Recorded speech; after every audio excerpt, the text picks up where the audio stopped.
Ya, Bank Sentral Amerika Serikat The Federal Reserve kembali menahan suku bunganya di level 4,25 hingga 4,5%. Namun keputusan kali ini tidak bulat untuk pertama kalinya dalam 32 tahun. Voting terbelah. The Fed juga masih membuka peluang untuk 2 kali pemangkasan suku bunga hingga akhir 2025. Yang menarik, dua pejabat tinggi Gubernur Christopher Waller dan Michelle Bowman menyatakan ketidaksetujuannya atau berbeda pendapat. Mereka lebih memilih agar suku bunga dipangkas 25 basis point. Ini adalah pertama kalinya sejak 1993. Dua gubernur menolak dalam satu rapat Federal Open Market Committee atau FOMC. Perbedaan pandangan ini mencerminkan situasi luar biasa dan tidak nyaman yang dihadapi Bank Sentral. Pengambil kebijakan ingin menunggu lebih banyak data untuk melihat dampak perang dengan Trump terhadap ekonomi Amerika Serikat, tetapi mereka menghadapi tekanan terus-menerus dari Gedung Putih karena pendekatan wait and see. The Fed mengumumkan suku bunga pada Rabu waktu Amerika Serikat atau Kamis dini hari waktu Indonesia. Ini merupakan kali kelima The Fed menahan suku bunganya setelah terakhir kali menurunkan suku bunga pada pertemuan Desember 2024.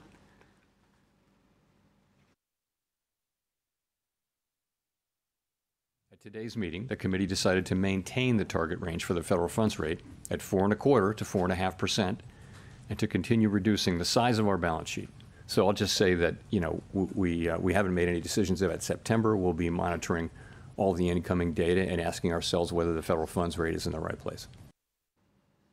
Ya, masih terkait soal Presiden Amerika Serikat Donald Trump. Presiden Amerika Serikat Donald Trump telah mengumumkan bahwa India akan menghadapi tarif 25% dan penalti tambahan mulai Jumat atas kelanjutan perdagangannya dengan Rusia. Langkah ini diambil setelah Trump memberi Rusia batas waktu 10 hari untuk mencapai kesepakatan damai dengan Ukraina. Dalam sebuah unggahan di akun Truth Social miliknya, Trump menyatakan bahwa India adalah teman kita, tetapi AS akan relatif sedikit berbisnis dengan negeri Hindustan itu. Pada saat yang sama, ia mencatat bahwa tetangga Indonesia di Samudra Hindia itu terus membeli peralatan militer dari energi dari Rusia di tengah konflik Ukraina. AS sebelumnya mengenakan tarif 26% untuk barang-barang India pada bulan Maret sebagai bagian dari pengumuman Hari Pembebasan Trump yang mencakup impor aluminium, baja, dan produk turunannya sebelum menangguhkannya untuk sementara. Di sisi lain, New Delhi menyatakan bahwa mereka hanya akan menandatangani perjanjian perdagangan dengan AS dari posisi yang kuat, bukan berdasarkan tenggat waktu atau sebagai alat negosiasi. Awal pekan ini, Trump mengubah batas waktu penyelesaian konflik Ukraina dari 50 hari menjadi hanya 10 hari. Ia juga mengancam akan mengenakan tarif hingga 100% kepada mitra dagang Rusia, kecuali Moskow mencapai kesepakatan damai dengan Kiev.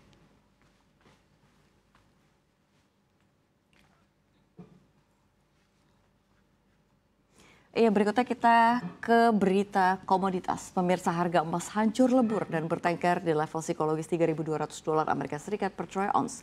Harga emas anjlok lebih dari 1% karena dihantam 3 pukulan sekaligus. Di antaranya adalah keputusan Bank Sentral Amerika Serikat The Fed yang memutuskan untuk mempertahankan suku bunga acuannya.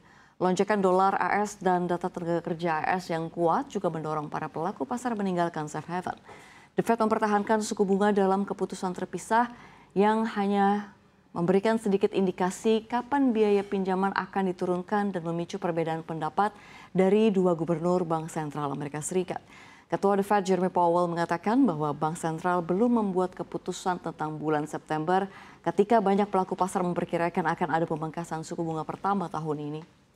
Ia menambahkan bahwa resiko penurunan pasar tenaga kerja memang terlihat jelas. Emas cenderung berkinerja baik dalam lingkungan suku bunga rendah dan selama periode ketidakpastian. Penurunan ini menjadi kejatuhan emas paling tajam di sepanjang Juli dan terendah sejak 30 Juni 2025. Penutupan kemarin juga menjadi harga terendah sejak 27 Juni 2025 atau sebulan lebih.